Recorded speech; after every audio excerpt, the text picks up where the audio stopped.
Observe a vertebral column and to identify vertebrae. Okay, so basically, you will see a vertebral column. It may be disarticulated. We just don't have the disarticulated structures at this point. But if you look at the skeleton, Miss Kay, may I ask you a favor, please? Can you wheel the skeleton over? Thank you. Yeah, the first one. I think that's more stable. Thank you.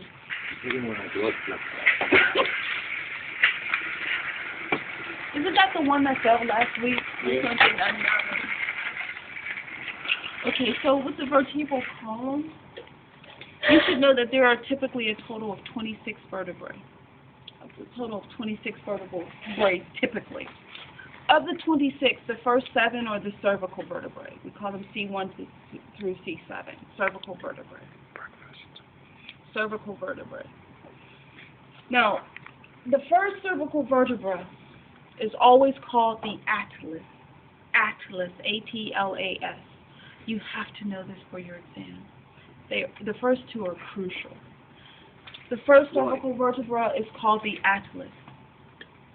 The second is called the axis, A-X-I-S. So T comes before X, okay? Associated with the second cervical vertebra is a protrusion of bone. Do you see it?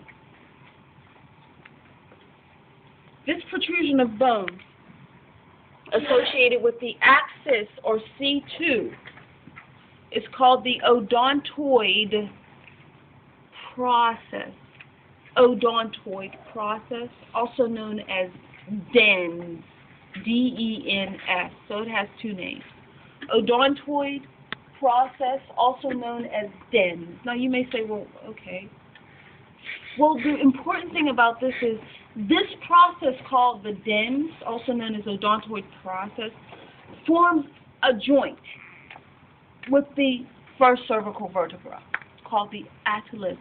And that joint enables these two bones to move past one another and facilitates this type of movement in the no direction. Without that particular protrusion called the DENS, or odontoid process, that type of movement would not be accomplished. Now, we call that type of movement a pivot. We call it a pivot type of movement, like so. Are you okay? I'd like to move on. There are 12 thoracic vertebrae, and they are called thoracic because they occupy the area of the bony thorax.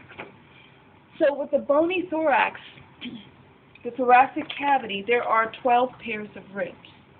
Each pair is attached to one of the 12 thoracic vertebrae. Okay.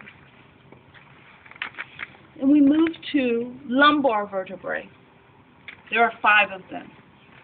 And they are massive because they bear the weight, the weight of this area of the skeleton. There are 5 of them. Then we move down to the sacrum. The sacrum is an irregular bone that you see here.